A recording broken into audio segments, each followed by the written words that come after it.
తిరుపతిలో ఎక్కువ హై డ్రామాలు చూస్తున్నాం. రోజుకు ఒక నాటకం. సురభి నాటకం వాళ్ళు కూడా కొన్ని పాత్రలు చేసి ఒక రోజన్నా గ్యాప్ తీసుకునే వాళ్ళేమో. కానీ ఇక్కడ ఉండే కళాకారులు భూమన క్రియేషన్స్, లాస్ట్ టైమే చెప్పాను, భూమన క్రియేషన్స్, భూమన ప్రొడక్షన్స్ అని ఒక లాంచ్ చేశారు ఒకటి.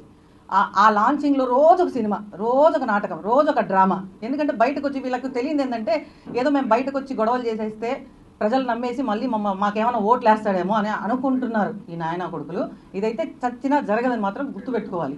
ఇది ఎట్టి పరిస్థితుల్లో జరగదు. కరుణాకర్ రెడ్డి గారు అండ్ అభినయ్ రెడ్డి గారు, మీరు ఇది గుర్తుపెట్టుకోవాలి. అట్లాగే గోశాల గురించి మొన్నంతా నానా రభస చేశారు. పోలీసులు రండిరా బాబు, మీరంతా వచ్చి హ్యాపీగా వచ్చి సందర్శించి వెళ్ళొచ్చు, ఏదైనా ఉంటే మీరు వచ్చి ప్రెస్ మీట్ పెట్టచ్చు. చక్కగా చెప్పడం, మేము వచ్చి ప్రెస్ మీట్ పెట్టాం, ప్రెస్ క్లబ్లో కూర్చొని హుందాగా మాట్లాడచ్చు, మీకు ఏ ప్రాబ్లం ఉందో చెప్పొచ్చు. ఎందుకు ఈ డ్రామాలు? రోజుకొచ్చి రోడ్లో వచ్చి పడుకుంటాడు. మొన్నేమో ఆయన ఆడికొచ్చి ఒక వేషం వేసుకొని వచ్చి పవన్ కళ్యాణ్ గారి ఫోటో, చంద్రబాబు నాయుడు గారి ఫోటో అక్కడ ఒక డ్రామా చేస్తాడు, బస్ ఎక్కుతాడు. ఓరే నాయన, అసలు మీ క్రియేషన్స్ మామూలుగా కాదు. దేనికి పనికి అన్ని ఫెయిల్యూర్ అయిపోయి లాస్ట్కి అట్టర్ ఫ్లాప్ మీ సినిమాలన్నీ. ఇదంతా ఒక ఎత్తు అయితే, నిన్న మా రోజావ్వ ఏదేదో మాట్లాడుతూ ఉంది. అసలు పాపం ఆమె బాధ ఏంటంటే వీళ్ళు హైలైట్ అయిపోతున్నారు, పడుకొని దొల్లేస్తున్నారు, ఏమో దొల్లలేదు ఆడ పడుకొని. కాబట్టి ఆమె బాధ ఆమెది. ఆమె కూర్చొని ఏం మాట్లాడాలని నన్ను గుర్తించండి అని ఆతృతలో గతంలో ఒక రిపోర్టర్ అడిగిన మాటకు కూడా ఆమె నువ్వు రేపు చేస్తావా అని అందరికి గుర్తే ఉంటుంది. ఆమెకి ఎప్పుడు ఇంకా నోరు చింత చచ్చినా పులుపు చావలేదు అంటారు. ఆ విధంగా ఆమెకి ఎంత దెబ్బ కొట్టిన దేవుడు మళ్ళీ ఈమె అందరినీ అంటది. ఏమనిందంటే ఆవిడ నిన్న మాట్లాడుతూ పవన్ కళ్యాణ్ గారు బిడ్డకి జరిగిన విషయాన్ని తీసుకొచ్చింది. నేను చెప్తున్నా, రోజా ఖబర్దార్, ఒక ఆడదానివేనా నువ్వు? అసలు ఒక తల్లివేనా నువ్వు? అసలు నువ్వు మనిషివేనా? మామూలుగా జెండర్స్ అని ఉంటారు, ఆడ మగ, మనకు అదర్స్ అని ఉంటారు. ఈ అదర్స్లో 4వ రకం ఒకదాన్ని పెట్టాలి. దీన్ని ఈ రోజాని 4వ రోజా రకం అని పెట్టాలి. ఎందుకంటే ఈవిడలాగా మాట్లాడే వాళ్ళందరినీ ఆ కోవలో పెట్టాలి. చేతగాని మాటలు తప్ప ఒక్కటన్నా పనికొచ్చేది ఏమైనా చేస్తున్నారా మీరు? గోశాలలో జరిగింది ఏదైనా ఉంటే మీరు 2022 నుంచి 2023 నుంచి ఆ గోశాలలో ఏ విధంగా విజిలెన్సీ వాళ్ళు మొత్తం వీడియోలతో సహా బయట పెట్టారో మొత్తం ప్రెస్ క్లబ్లో ప్రెస్ వాళ్ళకి అందరికీ ఈవో గారు క్లియర్గా క్లుప్తంగా చూపించారు, అంత చక్కగా వివరించారు. గోశాలలో ఇప్పుడు తవ్వుతానొచ్చి ఏం మాటలు మాట్లాడుతున్నారు. ఈవిడైతే మరీ హీనంగా, అంటే ఎక్కడో బిడ్డకు జరిగిన ప్రమాదాన్ని ఆ దృష్టిలో పెట్టుకొని వాళ్ళు బాధపడుతుంటే తల్లి మళ్ళీ ట్వీట్ చేస్తుంది. ట్వీట్లు ఎందుకు? ఈ దొంగ నాటకాలు ఎందుకు? ట్వీట్ చేసి నేను చాలా దిగ్భ్రాంతికి లోనయ్యాను, ఇలాంటి సంఘటనలోంచి పవన్ కళ్యాణ్ గారు బయటపడాలన్నట్టు, ఈమె బాధపడుతుందన్నట్టు ఫీల్ అయింది. మరి నిన్న మాట్లాడింది అబద్ధమా? మొన్న మాట్లాడింది, ట్వీట్ చేసింది అబద్ధమా? ఇవన్నీ జగన్నాటకం. జగన్మోహన్ రెడ్డి ఏమైనా నడిపిస్తున్నాడా? మాకైతే ఏం క్లారిటీ లేదు. మళ్ళా ఆడంగి వెధవులు అంట. మరి ఈమె ఎంతమంది పోటుగాళ్ళని చూసిందో పోలీసు అందరినీ ఎట్లంటే అట్లా మాట్లాడుతుంది.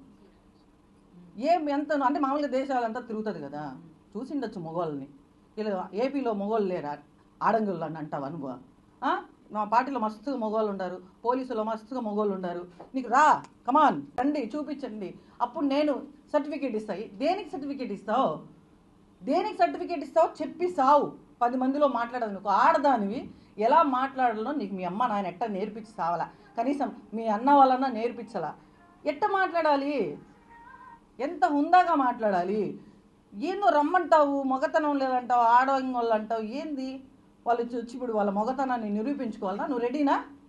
చెప్పు. నువ్వు రెడీ అయితే కమాన్ అన్నావు కదా, వాళ్ళు కూడా రెడీ చేస్తాం. బుద్ధి ఉండాలి. మాజీ మంత్రి మళ్ళీ ఈవిడ సిగ్గు శరమన్నా ఉందా? ఒక మంత్రి స్థానంలో ఉండే మహిళ మాట్లాడాల్సిన మాటలు అవి. మాజీ మంత్రి పేరు ఊరికి పెట్టుకొని నీలాంటి ఆడవాళ్ళు నిజంగా పార్టీకి చీడపురుగులు. నిజంగా మీ పార్టీలో సగం నాశనం అయిపోయి సగం ఓడిపోవడానికి కారణం నువ్వే. మెయిన్ ఐరన్ లెగ్, ఆ టంగ్ కూడా ఐరన్ టంగ్. నువ్వు ఇట్లాగే చేస్తే మాత్రం నిన్ను నగ్గరికి వచ్చి కొడతా నేనే. నీ దిక్కున్న చోట చెప్పుకో. పవన్ కళ్యాణ్ గారిని చంద్రబాబు నాయుడు గారికి తెలుసు ఆల్రెడీ. పవన్ కళ్యాణ్ గారు రుచి చూసారా? చేత్తో కూడా కాదు రోజా, నేను ప్రెస్ క్లబ్లో మాట్లాడని మాటలు నాతో పలికించొద్దు. హుందాగా ఏదైనా మాట్లాడితే ఒక ఆడదాని పోయింది, ఒక తల్లివి, అందులో ఒక బిడ్డకు జరిగితే దాన్ని కూడా రాజకీయం చేశారు. మొన్నటికి మొన్న అందరూ ఎక్కడ చూసినా కొండ మీద గుండు చేయించుకున్నందుకు లేడీస్ గుండు చేయించుకోలేదా? కొండ మీద ఆదాయము, అసలు తలనీళ్ళల్లో ఆదాయం వచ్చేదే మహిళల జుట్టుతో. అది పక్కకు పెట్టేసి అసలు కొండ మీద ఏమైనా బోర్డులు పెట్టారా మహిళలు ఎక్కడ గుండ్లు చేయించుకోకూడదు అని చెప్పి? ఆమె ఒక డిక్లరేషన్ ఇచ్చి వచ్చి గుండు చేయించుకొని వస్తే దాన్ని కూడా రాజకీయం చేస్తారు. ఒక తల్లి బాధను కూడా రాజకీయం చేస్తారు. ఇంత దరిద్రులుగా అసలు ఈ వైసీపీ నిజంగా ఈ రాష్ట్రానికి పట్టిన చీడ ఏదైనా ఉందంటే అది వైసీపీ.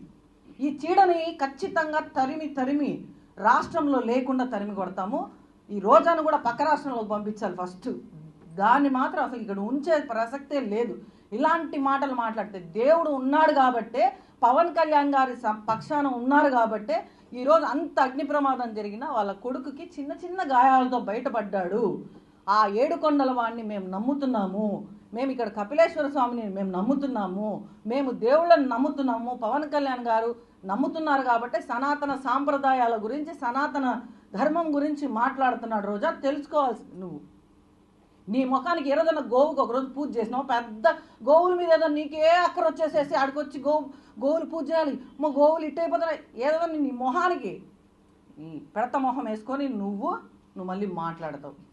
ఇంకొకసారి పవన్ కళ్యాణ్ గారి జోలికి వస్తే ఎట్ట కొడతానో ఇంకా మాకు తెలియదు. నోరు జాగ్రత్త పెట్టుకో, ఖబర్దార్ రోజా.